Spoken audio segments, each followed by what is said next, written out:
I think there's probably people waiting in their feeds, like, where's Eagle Eye? It's Tuesday, it's Tuesday.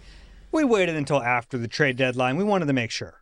We made an editorial decision that I think was the right call. Yeah, so this is Eagle Eye After Dark for us. Maybe you're listening to it on Wednesday morning. Well, it's after dark at like 4 o'clock now. So. That's true. I don't care for that, by the way. Not a big fan. Eagle Eye presented by Nissan, Reuben Frank and Dave Zangaro. A quiet trade deadline day for the Eagles. Not quiet around the NFL. We want to get into a bunch of the big trades around the league. But Rube, I guess the newsy thing from an Eagles perspective, no new trades on Tuesday, but we did speak to Howie Roseman, and that doesn't happen very often. No, just a few times a year. It's always welcome. We always appreciate his time. Wish it happened more, but yeah, it was good to talk to him and get some context for the moves and the additions and some other things. So wish we had more time with him. It was about 20 minutes. Mm-hmm. We talked to him at roster cutdown day. We talked to him trade deadline. We talked to him if they're in the Super Bowl, and then the owners' meetings, and that's pretty much it. Combine. And if they make another huge move at some point, and then all 3 days of the draft, we'll talk to him. Yeah, he was busy over the last week. 3 trades. They didn't rise to the level of some of the other trades in the NFL, but Sure. To recap his trade deadline, he acquired Michael Carter II from the Jets. He acquired Jair Alexander from the Ravens, and then the big one, of course, acquires Jaelan Philips from the Miami Dolphins. We reacted to all 3 of those moves. If you want to hear our initial reactions, we had emergency pods for all 3 of them, actually. So those are out there. If you haven't listened to them, you can do that. What did you make of Howie's reasoning for, let's start with the Phillips trade, the most significant one? Yeah. And it's interesting with all 3, he really emphasized the non-football aspects, like just knowing the player, with all 3, there's coaches on the staff who've been with the player. With Phillips, he talked about his community work and his family and all that kind of stuff. You know, it's important for Howie to have good culture fits. He won't sign a guy or acquire a guy or draft a guy if he doesn't believe that's the case. So I think it's especially important in the middle of a season. Yeah. If it's off season, like you have a chance to kind of bring that guy in and kind of show him your ways. When you're in the middle of a season, you don't really have time to do that. They have to either fit in or they don't. Yeah, that's true. And not just football-wise, but non-football-wise. And that's a hard thing to do. And I think it's a big part of his evaluation for all these guys. He kept bringing it up, which tells you it's really on his mind. Even with Jaelan Philips, he brought up the Walter Payton Man of the Year nomination down there in Miami. It's a good community work. We saw the first interview with Jaelan Philips in Philadelphia. No surprise. Johnny Airport getting that's how you know Jaelan Philips is a big enough deal if Johnny Airport shows up. Yeah, you know, I would hate to be traded to the Eagles and get to the airport and there's no sign of Johnny. You're looking for John Clark and he's not there. Yeah. Man, that would be a letdown. I would feel like so inadequate. But and look, and then he talked about his ability as just his versatility as far as getting after the quarterback, playing the run, setting the edge, covering, playing in space. He just kind of, talked about him. The one thing he didn't bring up was him playing inside, which is something Phillips has done a lot in Miami. I would think it'll be part of his resume here, but he did not mention that. That's true.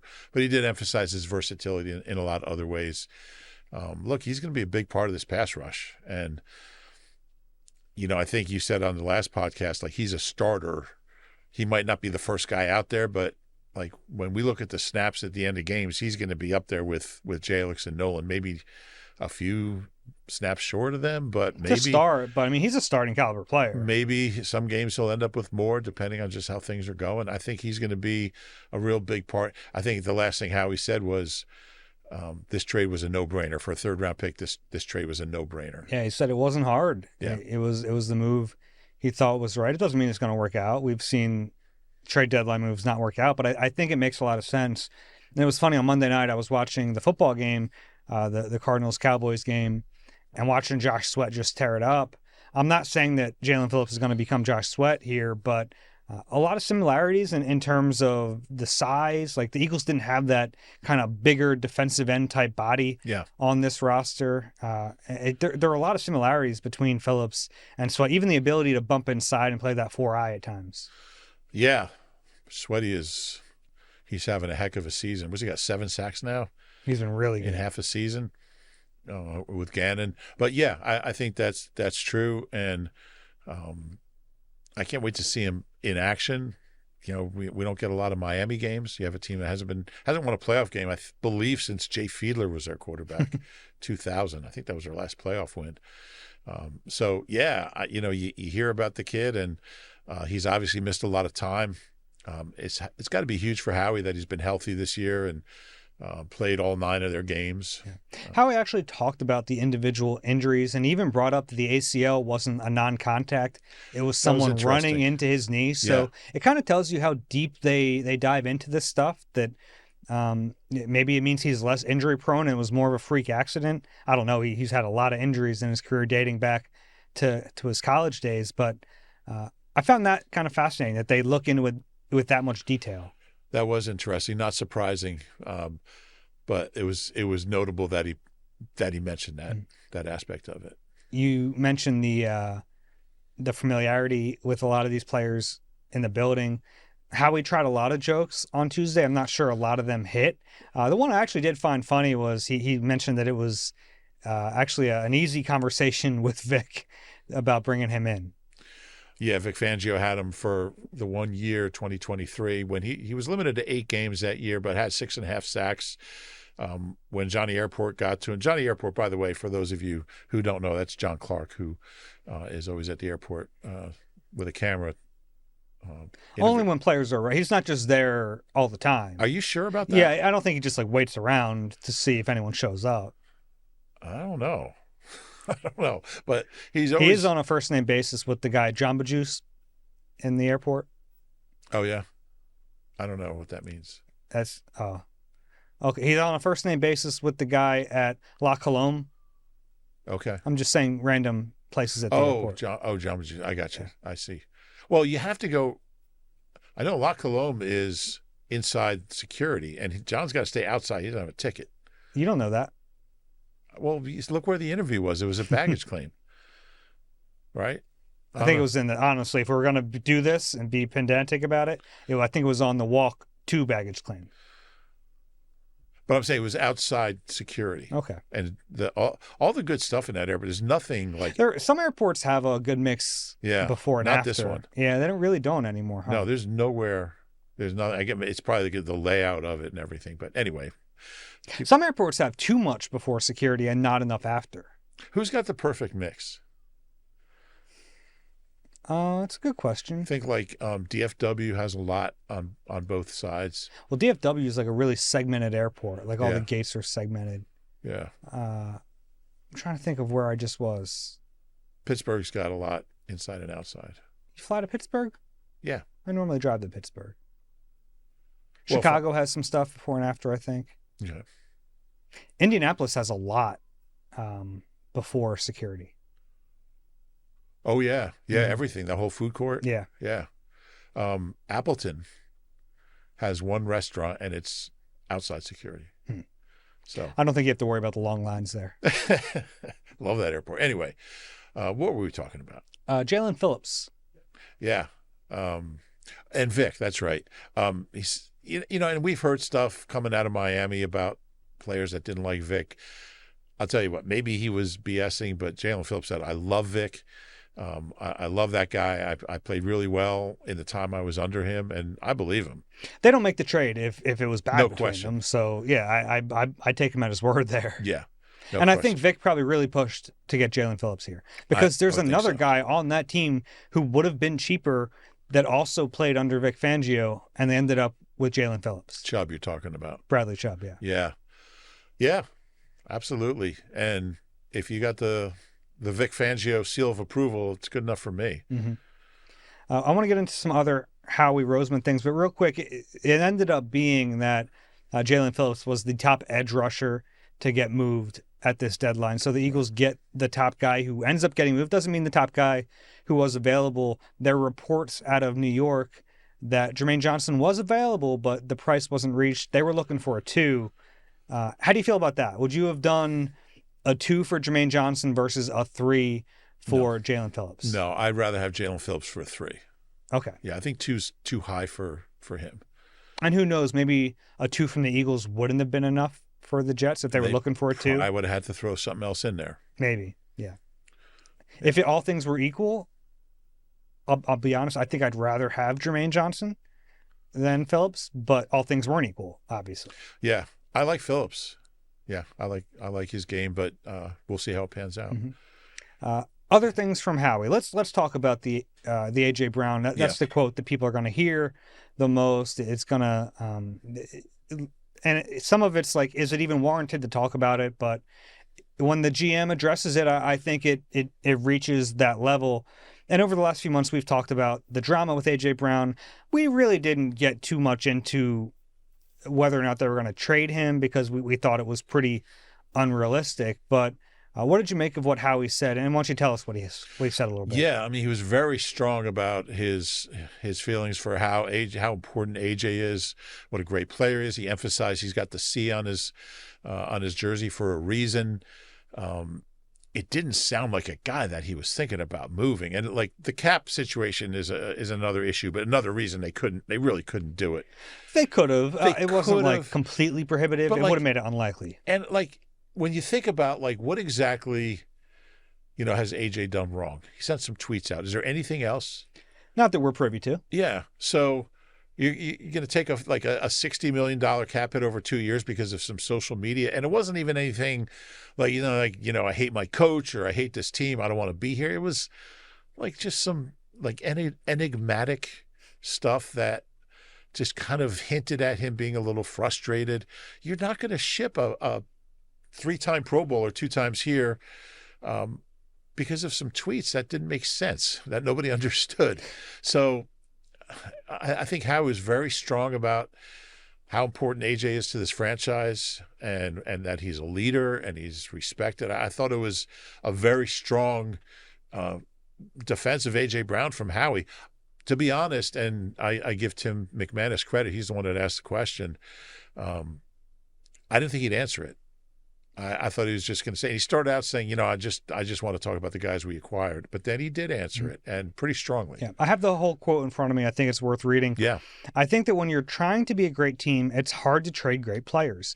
AJ Brown is a great player. He wears a C for a reason. He's an important part of this team, of this organization. He cares about winning. He cares about his teammates. I think that when you're a team like ours that is looking forward to an opportunity to compete for a championship, you just don't get rid of guys like that. Feel very lucky to have him on our team and excited about the second half of the season with him. It's really strong. It's strong. Yeah. Yeah. And he knows AJ's going to hear that. So maybe that plays a role, but it didn't feel performative either. No, it didn't. I'm sure he knew the question was coming. But yeah, I think if you're AJ, you kind of feel like, well, they want me. They want me here. I mean, they've showed they want him every step of the way, except sometimes on Sundays.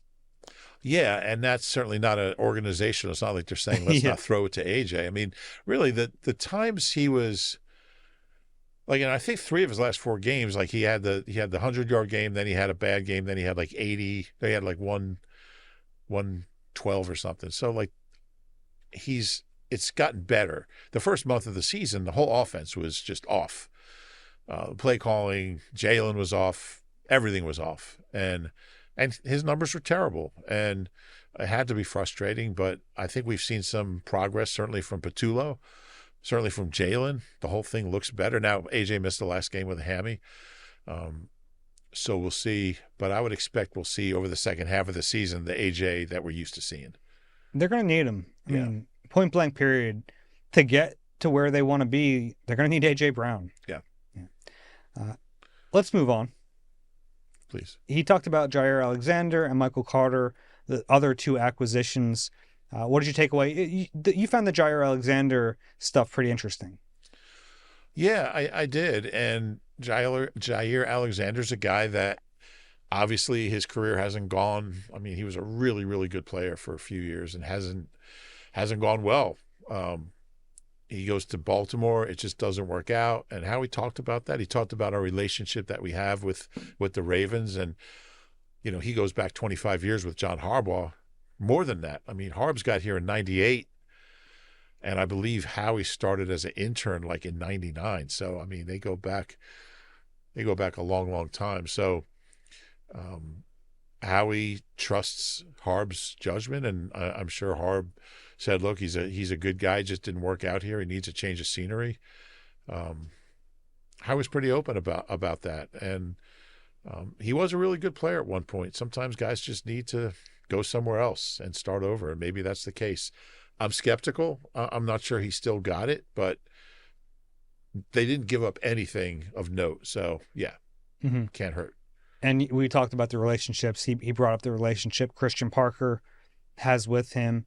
And he did bring up the injury, too. I mean, Alexander was hurt during training camp, and maybe that just really kind of put him behind the eight ball a little bit. Yeah. I think that's possible. I think you're also trying to look for reasons that didn't work out in Baltimore, especially a team that they could have used a healthy and good Jair Alexander, and they never got it. Yeah. Yeah, so we'll see. My expectations aren't super high. Gosh, if he could play at just a fraction of the level he was at a few years ago, he's their second best outside corner, not including Cooper. But you know, we'll see where he fits in. I think we'll know pretty soon how he's doing and where he fits in. Because I mean, I'm a Keely Ringo fan, and I think he's got some talent. Obviously, he hasn't played consistently well all year. He was bad during the summer. But if he's still starting in a few weeks, then you know Jair Alexander's just not – it's just not going to happen. Yeah. They have a ton of options. They have a ton of options. We talked about that on the last pod. I mean, they have so many. I'm not sure any of them are the answer. Well, one of them's got to be. Well, it might be the answer, but it might not be the solution.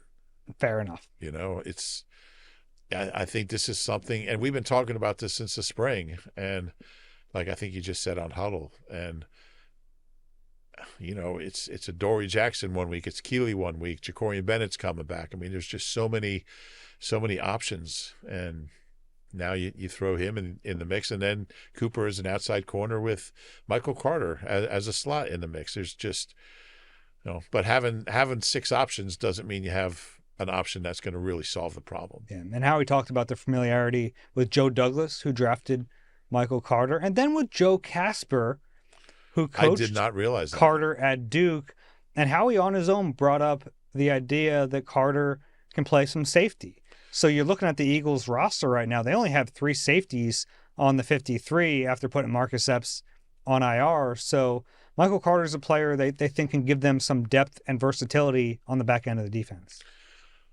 Did you know Joe Casper coached him in college? No, I didn't.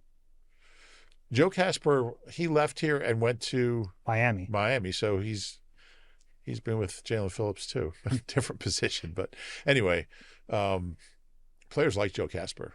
Yeah. He's pretty. I like Joe Casper because he's the tackle dummy during practice. He is. Yeah. So look, if anybody can get Jair Alexander steered, I just think when you come here, you really have every opportunity to be your best because you're surrounded by good coaches, talented players, a winning culture. I just think if you're like with the Jets, I wouldn't even say the Ravens because I think they have a winning culture. They're just having a bad year. But if you're with, the Dolphins or the Jets, one of these, teams that just loses all the time, the Giants, teams that are never any good. It's tough sometimes to excel. So you come here and maybe that next opportunity is the one that gets you back to where you want to be. Mm-hmm. Some other little odds and ends from the press conference. I asked Howie about the potential to sign Jaelan Philips to a long-term deal. He didn't really answer that part of it, but he did kind of let us know that they're not going to sign anyone to extensions during this season. I'm paraphrasing there, but this is the way they've handled it in 22, in 24. They don't want to do that. They think it kind of sends the wrong message to the locker room when you start paying some guys and not others. So if they do sign Jaelan Philips, it's going to be after the season. Yeah, and when Howie first shared that with us, which was, I believe, 3 years ago, I was skeptical. I was like, you're going to lose players. And they have. Yeah. They have. They could have signed Milton. Yeah.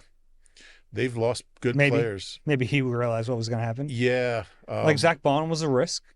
Yeah. Yeah. So And they probably had to pay more because they waited. Yeah, no question about it. But it seems to work. If you get rings on your fingers, you take that chance. Yeah, no doubt. So it's a really interesting. I'd love to know how he developed, like how he first kind of, believed that this would help the locker room, or not doing guys wouldn't, it wouldn't hurt. But it's a unique philosophy, and it seems to be working. Mm-hmm. But it's a risky thing because you're going to lose players. His timeline with Brandon Graham was the same timeline we got from Brandon Graham. So that tells you that either they're telling the truth or they're telling the same lie, which is nice. Which is possible, but no, I don't think so. I don't think so. Yeah. He basically said that they called BG before the season. In August. Yeah, before the season. He wasn't ready to come back then. But Howie said he had heard that Graham started to kind of ramp up his workouts a little bit. And when Zadarius Smith retired, he gave him another call. And that time, the timing was right for both of them. Nobody calls him Graham. You called him Graham. That was weird because it's either BG or it's BG. Brandon Graham, BG, but it's rarely just Graham. Well, sometimes I speak like I write, and last name on second, and in subsequent references. Okay. But we don't do that on the pod. We don't, like, if we talked about Jalen Hurts for a few minutes and we talk about him again, we don't say Hurts. Yeah, but sometimes I do like to get the full name out there so people know who we're talking about. Okay. Thanks for clarifying that, Zangaro. You can do that because I introduced myself off the top. You did. Anything else from Howie's presser that kind of stuck out to you? Those are the main points. Yeah. I do want to get to the other trades from around the league because, gosh, the Eagles were quiet today, but the rest, this was the craziest trade deadline ever. It was up there. And the Jets were a big part of that. They trade away two players that were franchise cornerstones for them. Sauce Gardner to the Colts and then Quinnen Williams to the Cowboys. Let's start with Sauce. 2 first-round picks and A.D. Mitchell for Sauce Gardner. Yeah, it's a high price. It's interesting to me that the Colts, who have one of the best pass defenses in the league, made a move like this. But I appreciate a team just getting better. Like, we'll figure out like who's playing. I mean, Sauce is going to play, obviously, but we'll figure out about the other guys. He's got to earn it now. No, but you know what I mean. Like, we'll figure out behind him. When he was really good, like he was as good as any corner in the league, and he hasn't played quite at that level. He's still a really good player. But again, you go from a terrible Jets team that has no hope and no life and no future, and to it's no chance. You go from that to Colts lost Sunday, but one of the better teams in the AFC, team with a chance to deep playoff run. I think it can rejuvenate you. And you made the point on Huddle a few minutes ago that tells you that the Colts are all in on Daniel Jones, because this is a move you don't make if you don't have utmost confidence in you. First, where are you going to get a quarterback if you don't have first-round picks? Yeah. So they must be all in on him. And they're going to have to give him a big contract. They will. And then it becomes tougher to supplement the team without those. So it all works together, but they took a big swing, and they get a really good player who is young and under contract for a lot of years. He just got paid in New York. And it's interesting that the structure of that contract allowed him to be traded. Whereas if the Eagles had just signed a player, he'd be almost untradeable because of the way they structure deals with all those voidable years. Like, there would have been so much of it paid out and bonus money that would have accelerated. It would have been like pretty prohibitive to trade a player. Now, I don't know if the Eagles are thinking, I don't know if teams should be thinking about the possibility of trading a player you just paid a Brinks truck worth of money to, but there was an out there. So that was a tradable contract. The other thought I had was, 2 first-round picks for Sauce Gardner. And I was like, man, the Cowboys didn't get enough for Micah Parsons. They just didn't. Yeah. And I feel like I hate that we always bring it back to that. If they would have let it be known that he was going to get traded, like, there would have been more offers. We would have had teams competing to get him. The price would have gotten driven up. Jerry sometimes does stupid things. Speaking of, look, I don't know if it's stupid or not. It doesn't make a ton of sense to me. They go out and get a really good player, Quinnen Williams. They trade away a 2027 first-round pick, a 2026 second-round pick, and a former first-round pick, Mozzie Smith, who wasn't working out. You get points for the first-round pick being in 2 years, not next year, so that helps. But, I mean, we watched that Dallas game last night against the Gannons, the fighting Arizona Gannons. who almost blew another one. Almost blew another one, but they didn't. And that's a team that's more than one player away from being competitive. And I like the player. I like Quinnen Williams. He's, one of the better interior linemen in the AFC, or now in the NFC. But what are you doing? Why are you giving up? You should be keeping picks and drafting good players. And they have drafted well, for the most part. I don't get what your end game is here. How is he going to help you? Yeah, I think those picks are going to help him more than Quinnen Williams would. On the flip side of that, it's tough to draft players who are that good. Like, he's a really good player. Yeah. Now, the problem is he has a couple years left on his contract after this year, but you would think he's going to want to re-up at some point, so then you got to pay him too. It's interesting. Right now, they have a pretty good interior of that line with him, Osa Odigizua, and Kenny Clark. Yeah. But Kenny Clark's like past his prime. Odigizua I really like. I think he's going to be a good player for a long time, but they need edge help. They need edge help, and if only they could have a guy like Micah Parsons. Edge help. The Sixers on my mind. There's a little redundancy there as far as position, and I just think those picks would help the Cowboys more. I just wonder if Jerry's just maybe delusional about where they are as a franchise. I was really hoping that the only trade they made was Logan Wilson, because I honestly don't know if when he spoke and he said there was a trade done, I don't think it was Quinnen Williams. I think he was talking about taking a linebacker who got benched from the only defense worse than them in the league, and that was his big trade. I thought it'd be really funny if that's where it landed. I wonder if Jerry just kind of painted himself into a corner when he said that. And he's like, oh, we got to make a trade now. I just said that on national TV. Well, who's out there? Who's available? And Howie offered up Patrick Johnson. I think there's a good chance Jerry doesn't know what he's doing. You think so? Yeah. He's in the headlines, though. He sure is. He came through. He said he was going to make a big trade. He made a big trade. He did. Give him credit. Style points. I mean, what are they, 3-5-1? Yeah. Yeah. They're just not a good team. And I don't think he thinks they're a good team that's had bad luck or something. I mean, that defense is wretched. And Quinnen Williams will make it better, but he's not going to make him a playoff team. No, certainly not. I mean, there's going to be one team from this division going to the playoffs, and that's going to be the Philadelphia Eagles. Yeah, we'll get to that in a little bit. We want to go. That's right. No, we want to go. I'm not reprimanding you. I'm teasing. I don't like when you reprimand. What we have coming later. As far as the other trades, I think the one that caught my attention was the Seahawks getting Rashid Shaheed. Yeah. It gives them another weapon. Smith and Jigba has been great, he's like every target is going his way. So I think that's going to really help them. Yeah. He's so good. He's excellent. I mean, he's like almost at 1,000 yards already. Yeah. I mean, he might be the offensive player of the year right now. I think if I had to vote right now, yeah, it would probably be him. See if Puka can get back in that mix. Yeah. That's an interesting question. But yeah, I mean, he's fun to watch.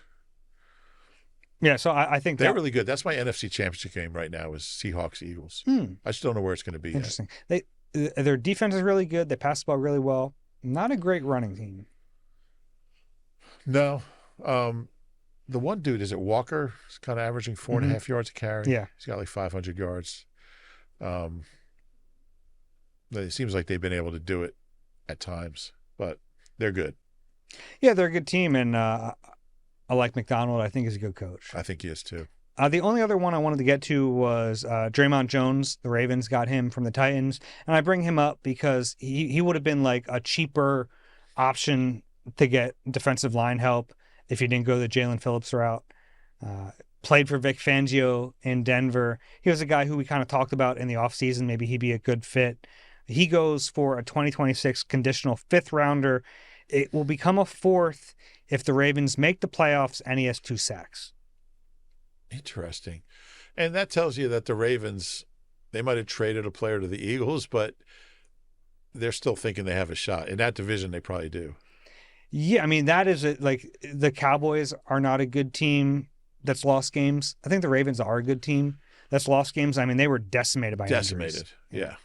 I know they have a good coach. Some of like the craziest injuries, just insane injuries. Yeah. All right, those are all the trades I wanted to get. Any others that? No, you covered all the big ones. It was a fun afternoon. It was a fun afternoon. Yeah. And I think there was potential for more, and it just didn't happen.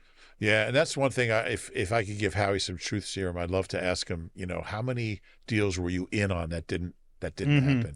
Yeah, well, he was asked the final question of the press conference about, they were rumored to be interested in Myles Garrett and Trey Hendrickson.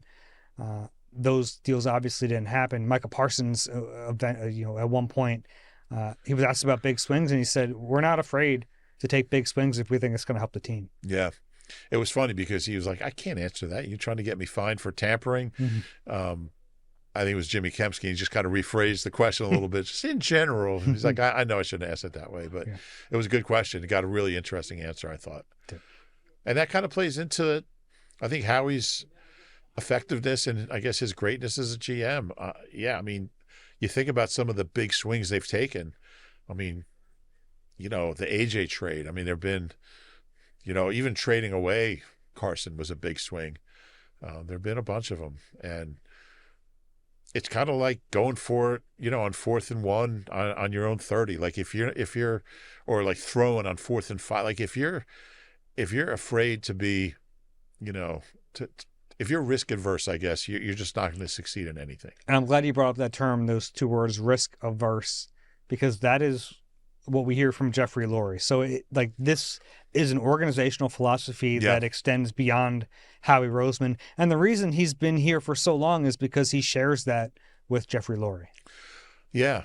And I think their offensive philosophy, I don't think Nick is I don't know, what's the word, inherently an aggressive coach, but I think he's passive by nature a little bit at times. I think he's coaching that way because I think you have to when you're here. Mm-hmm. And it works. So if you're good. Yeah. If you're good. Yeah. Yeah.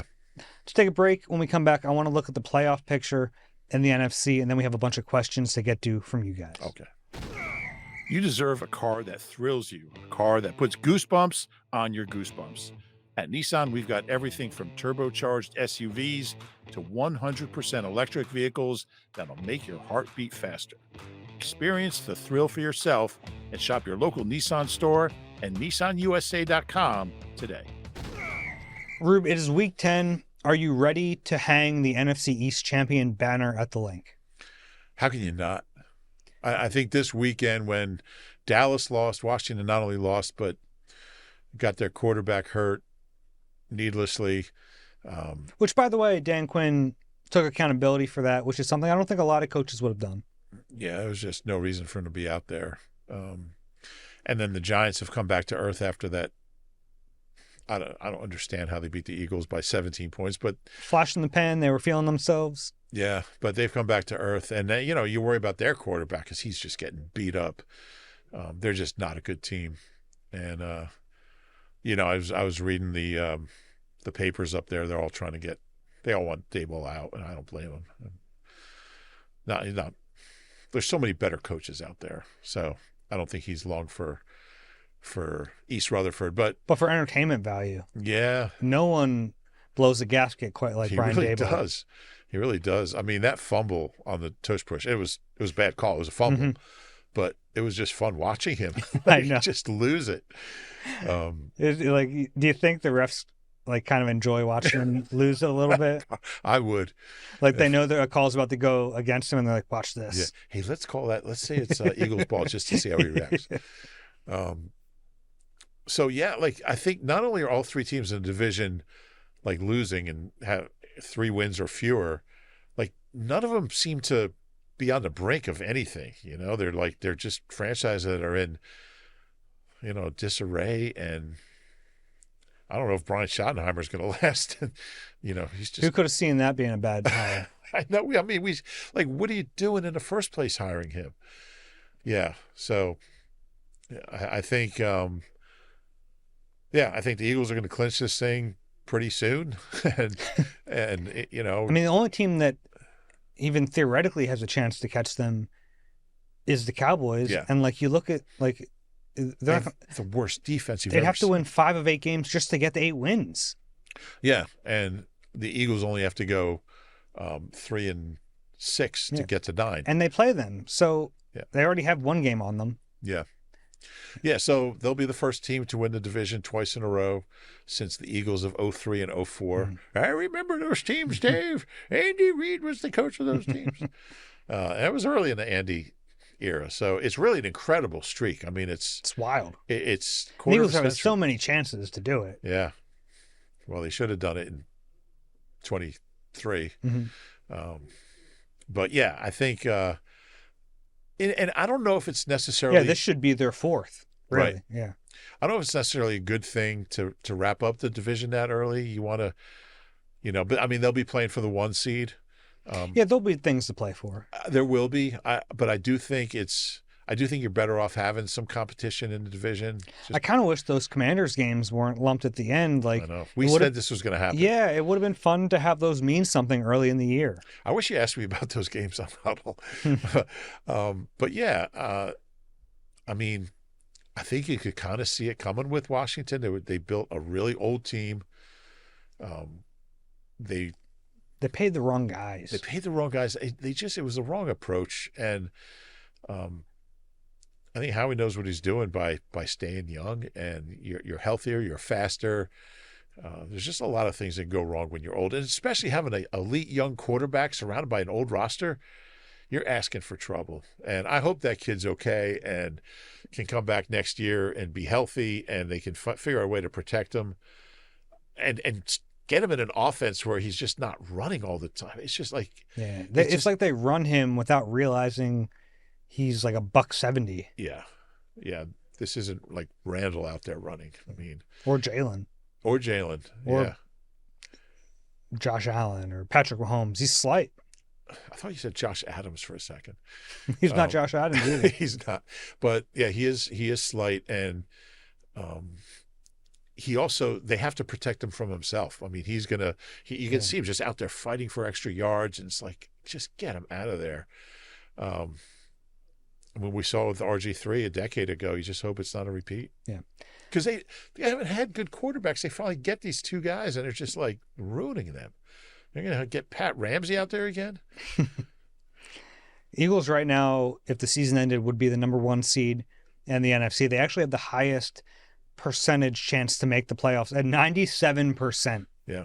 Which tells you how bad the division is. The next closest team in terms of playoff probability, the Buccaneers at 93%, then the Colts at 90%.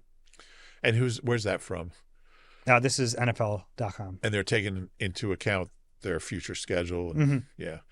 Yeah, that seems right. Who do you want to play in the Super Bowl? Jeez.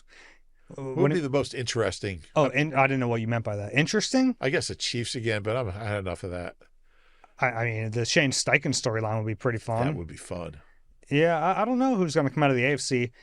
In the NFC, which teams give you the most worry? Right now, the top 7, if it ended right now, it would be the 1 seed Eagles, 2 seed Bucks, 3 seed Seahawks, 4 Packers, 5 Rams, 6 49ers, 7 Lions.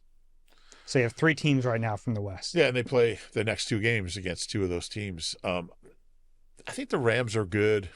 None of those teams scare me except Seattle. I think Seattle's the best out of that group. I think beating Tampa kind of took some of the mystique out of that. They're really good. If people still have the notion, though, that the AFC is the better conference, I don't think that's the case anymore. No. No. I mean, they've got some new teams. Like, it's fun to see the Patriots good again. That quarterback's really Drake good. May is awesome. He's so good. It's fun watching Denver. Their young quarterback's really good too. And the Colts. I mean, these are all teams that haven't really been in the mix. It's so it's been the Bills and Chiefs, and they're still good. And the Bills are really good, but in the NFC, Seattle to me is the Eagles' biggest competition for the 1 seed and for that NFC Championship game win. Yeah, right now they are first in the West, but it's tough to win that West. There are good teams out there. Yeah, I mean, I'm sure they have an easier schedule. Eagles have an easier schedule just because of the nature of their division. Yeah, you still have 1 left against the Cowboys and 2 left against the Commanders. Yeah. That'll help. Yeah. Who knows who's going to be starting a quarterback for I guess Mariota for now. We'll see what they do. It's going to be Mariota. Yeah. Can they win a couple games with him? I don't think so. Win a couple. He didn't play bad in that last game. And the last game he started, like he did, which was the week before. Jaden Daniels just came back, and they scored 7 points. I think they're in big trouble. We'll see Tanner McKee in that second one, unless they need the win for the 1 seed, which is possible. Yeah, there are some good teams in the NFC. So it's. Hey, do you have Seattle's schedule? I can pull it up for you. Let's take a look at their schedule because I have it up. No, I have their. I have it in front of me. All right, what do you got? The remaining schedule. So week 10, home against the Cardinals, then at Rams, at Titans, home against the Vikings, at Falcons, home against the Colts, home against the Rams, at Panthers, at 49ers. Panthers are legit now. They're playing better. They're playing better. That's a tough schedule. They got the Rams home and home, so you got the Rams twice still. They got the Colts, and you said that's at home? That's a home game. So they have a tough schedule. 49ers on the road to finish the season. They might need that if we're talking about seeding. I mean, Eagles have some tough games too, but yeah. The Cardinals aren't a good team, but they play pretty tough. Yeah, I don't know what they are. I know Jacoby Brissett's probably better. The Falcons aren't a cakewalk anymore. No. The whole league's just a 9-8 league, isn't it? This is what they want. Yeah. They want, like, it's week 16 and every team still, other than the Jets and Giants, everybody's still playing for something. Anything else? Wouldn't it suck to be a New York football, like, who's your team? The Jets. Oh, they suck. Who's your team? The Giants. Oh, they suck. No. At least the Giants had little windows of success. They have some Super Bowls. But Jets won one with Namath. Yeah. The Giants have won a couple more recently than that. Has wild card teams. Yeah. Yeah. That's crazy that Eli won 2 Super Bowls. I still can't get over that. Want to get to some questions? Let's get to some questions. Let's do it. Eagle-eye at NBCUni.com. QR code is on the screen. First one today is from John. Hi, guys. Love your work always. Looks like Jaelan Philips will miss his bye week since the Eagles just had theirs and Miami's isn't until week 12. I remember that happened with Robert Quinn as well. Would it make sense for the Eagles to hold Jaelan out for a week, 1, to give him another week to acclimate, and 2, to ensure he's not beat up come the postseason? Yeah, I don't know. I think if he's ready to play, he's going to play. Yeah, they're not going to hold him back right now. It is something interesting, though, to monitor throughout the season. It's especially for a guy coming off a season-ending injury last year, a guy who's had a bunch of injuries. He's going to have to play 18 games. Yeah, but you're not asking him to play 70 snaps. He's going to be playing 35 snaps a game. And that's a good point. He was playing 73% of their snaps down there. He's probably not going to play 73%. No, no way. So he'll get a break in that sense at least. Okay. Number 2 here from Sherrod. Do you think the addition of Jaelan Philips and an improved pass rush will lead to Keely Ringo being the full-time starter if he keeps up how he's playing and actually be a competent number 2 corner? I think there's a chance. I know there's something there with Keely. Obviously, having better pass pressure helps any cornerback, whether it's Q or whoever. So there's a chance. Yeah. Yeah, those two are hand in hand, and I think that's why when we're talking about should they trade for a corner or an edge, they end up doing both. But to me, the answer was edge rusher because I think that's an easier way to affect the entire defense is getting after the quarterback. It can help you. It can help you kind of cover up some of the weaknesses on the back end of your defense. Yeah, and it works both ways. So, good cornerback play, good coverage can give the edge rushers a chance to get to the quarterback. The one thing Howie said that I would push back on a little bit today, he mentioned that every time the Eagles have gone on a Super Bowl run, their defensive lines have been dominant. That is like revisionist history for last year's team. Yeah. They were not dominant most of the season. They were very dominant in the biggest game of the year. And really in the postseason they were.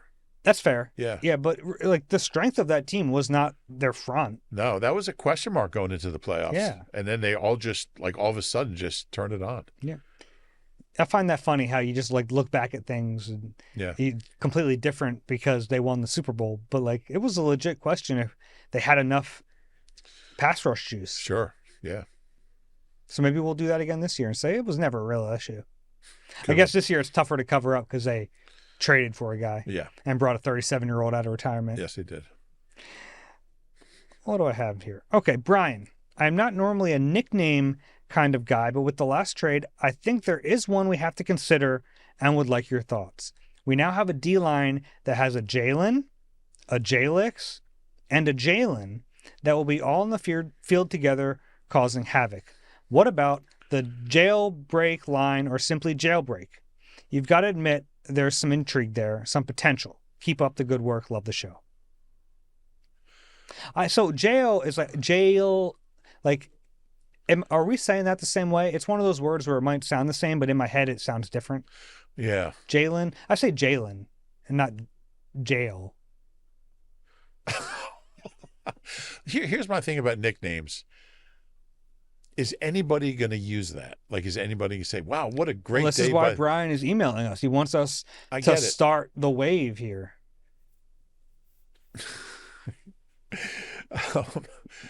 You ever done a wave at a game? I was a kid. Yeah? Mm-hmm. I always hated it. Even as a kid? Yeah. You were just like a joyless 10-year-old? Well, when I was a kid, there was no wave, by the way.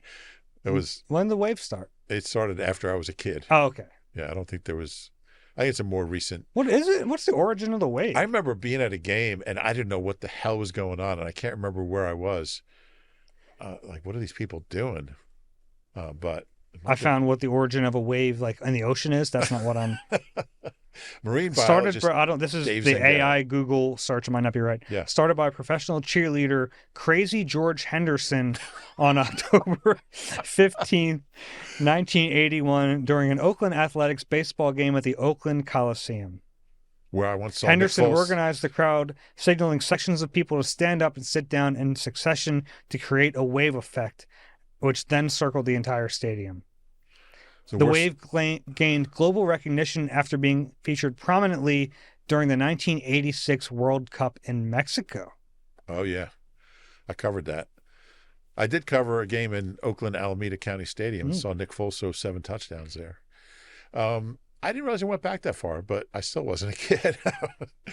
I remember being a kid and thinking it was cool. When you're not really old enough to care what's going on in the game. Yeah. You're happy you got a hot dog and a Coke and the wave's coming. Get ready. Yeah, I just never liked it. It is funny that I always find it funny when someone tries to start either a wave or a chant and it just doesn't happen. Yeah. And they just got to sit down. Right. I don't know why I love that so much. Yeah. It's a pet peeve of mine. You see this at games where a guy tries to start a chant and he'll turn around so everybody can see that he's doing it. Mm-hmm. It's if it doesn't happen organically, it's not worth happening. It's fair. Yeah. Next one from Ian. Look at me. Sorry. I like the Phillips trade on its face. Since Josh Sweat left and Zadarius Smith retired, they lacked an edge with this kind of size and length. That being said, I'm a little worried about the reliability of their group. Jaelan Philips comes in with the tag of being often injured. Add that to Azeez Ojulari and Nolan Smith being often injured and a 37-year-old BG out of retirement and coming off a bad upper body injury. What's your concern level about the health of their edge group? Yeah, I think it's a fair question. Jaelan Philips played all 9 games, hasn't missed any snaps. He's played at least 40 snaps in every game. I guess he could get hurt again. Yeah, it's like, is he more likely to get hurt because he's been hurt in the past? Like, that's kind of an age-old question. I guess so. Like, that typically happens. And Howie did we mention that Howie pointed out? I guess we did. Yeah. It was a contact injury, teammate, I guess. But The ACL. yeah, so that's obviously something that they looked into in great detail, and they're comfortable. BG, for the most part, for his career, has been healthy. The triceps is healthy. He had the microfracture really early. Yeah. Azeez Ojulari, I wouldn't even worry about him. Jaelan hasn't missed time. Yeah. Oh, man, we forgot some big news today. Nolan Smith's practice window was opened. Yeah, that's significant. Sorry to bury this at minute 50 of the podcast. We had a lot to talk about, but yeah, we'll see if he plays on Monday night. I expect he will. I would think so as well. I think they've been targeting that date. Yeah. I think that's what we expected right when he went on IR. He would play in the second Giants game. He'd be okay for the Packers game. They could use him. And that's another thing. It adds to this list. Yes, there's injury risk with each individual. That's why it's better to have more. Yeah. Like if you do lose Nolan or Jaelan or one of those guys, at least you have some reinforcements there. Where if you're really light there and you lose a guy, then all of a sudden, you're trying to figure out how to get by. And we haven't mentioned Josh Uche, who I think has played pretty well. He's been solid. I think he'll still be a part of the rotation. I would think so. They did cut Patrick Johnson. I would expect we'll see him on the practice squad if the Giants don't claim him. But we don't think they can. He's vested now. Yeah. He did not like that last year. Every time I talked to him, he was just bring it up. Getting claimed. Yeah. He still got a Super Bowl ring. He did. He deserved it. He played a game. Not in this continent. It's true. A couple tush-push questions. Number one here from Jeff. Hey, Reuben, Dave, the Eagles may have had a bye, but the tush-push certainly didn't. Did you notice how many teams ran it this weekend? It might have been easy to miss because the game crew didn't launch into a discussion about whether it's a football play, should be banned, etc. There also seem to be no flags on this impossible to officiate play when other teams ran it.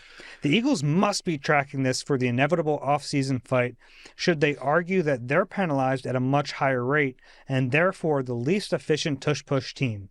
Is there any explanation for this other than the Eagles being much more heavily scrutinized when they line up to push? Who asked that question? Jeff. Good question, Jeff. Well, Tyler Steen jumps every time, so I think the flags are legit. There's been some he jumped and there was no flag. So, but it is an interesting point to kind of track how many teams are using it. Every time I see it, I go, Yeah. Every time I see it, and then I look and see which way they voted. Right. I didn't have to do that with the Bills. I know which way they voted, and they're running it with their MVP quarterback. They sure are. Despite your guy, Sean McDermott, saying the reason he wanted it banned was for health and safety reasons. He's running his freaking MVP quarterback. Josh Allen at great risk. And McDermott will try to tell you that they're running it in a different way that they think. BS. Yeah. You wanted it banned because you think a team that you could face is really good at it. But you're running it, and they're running. I mean, I think I saw Josh Allen has 4 touchdowns with the tush push. Yeah. And they run it. It works. It doesn't look as good as when the Eagles do it. It's a little wonky. It's not as pristine, but they're running it. Yeah, they run the wonky version. I like how you throw on my guy, Sean McDermott, for the one time I don't agree with him. Yeah. So, but we don't bring him up very much. No. We will if in Santa Clara if they're playing them. Long way to go before that. Another one from John on Tush Push. Gentlemen, I have a theory.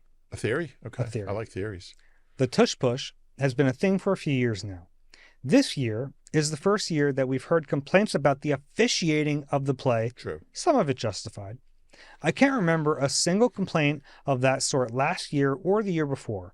I think that the league office told officials to have some questionable calls on the tush push so that it would create an uproar in the media and all but guarantee that the play will be banned in the offseason. What do you think of my new conspiracy theory? I like a good conspiracy theory. I am on board with conspiracy theories. But I'm not buying this one. You? Okay. You like Nah, I'm not buying it, but I am. Yeah, I'm buying the idea that there's such a pressure on the refs to try to get the calls right on this play that they're screwing up more. Maybe. And the funniest part of all this is like sometimes we just lose what we're talking about. We're talking about the push element of the play. That doesn't stop anyone from jumping for a false start. Yeah. Like sometimes I think we lose the forest through the, what is that? We lose sight of the forest for the trees. Yeah. We can't see the forest through the trees right now. Yeah. Like the big picture is like the quarterback sneak's been around forever. Teams are going to run the quarterback sneak. The Eagles are going to run. They don't even call it the tush push, by the way. We call it the tush push. They call it QB sneak. Yeah. That's just the version of it they run. They would run a different version of it. They'd probably still be really successful at it. And none of these officiating errors have anything to do with the push part of it. Right. It's crazy to me It how is. like the goalposts keep moving on this play. It's going to get banned. I think we know where it's going, but they're going to run the heck out of it until it does. Yeah, no doubt. And if the Eagles do play the Bills in the Super Bowl, it could be the Tush Push Bowl. And then and then it gets banned after the Super Bowl, probably. Yeah, what if both teams in the Super Bowl run it in the Super Bowl and then they ban it? Would they do that? Yeah, that's what I just said that. Would they actually do that? Yeah. Okay. Got any final thoughts today? No. Just how about those Sixers? Look like a real basketball team. They do. They're fun to watch. Yeah. Did you watch the World Series? Yeah, I watched everything. It was a fun World Series. It really was. Yeah, 7 really fun games. Game 7 was insane. Some of the defensive plays. I still think that dude, the catcher, took his foot off home before and didn't get it back on. Yeah. And that would have ended it. It's crazy. There were so many close plays like that. And like the ball getting lodged in under the wall. Like there's so many like weird little things. How about that one inning when I think the center fielder made that incredible diving catch, and then on the next play, the first baseman just made that lunging grab, which was actually a foul ball, which they never said on the broadcast. Mm-hmm. But yeah, some of the defensive plays in that series, and especially in Game 7, were insane. Have that much pressure on you and make those kind of plays. Yeah. Like on that play, I think Seattle had the bases loaded in the bottom of the 9th or 10th with nobody out when that play happened, when the catcher kind of took his foot off. And the second baseman lost his balance and still threw home accurately. I mean, it's insane, some of the stuff. I miss baseball. I think it's probably 3 months till pitchers and catchers. It is crazy like how long that season is. It's insane, yeah. All right. It was fun World Series, fun trade deadline, a lot of action.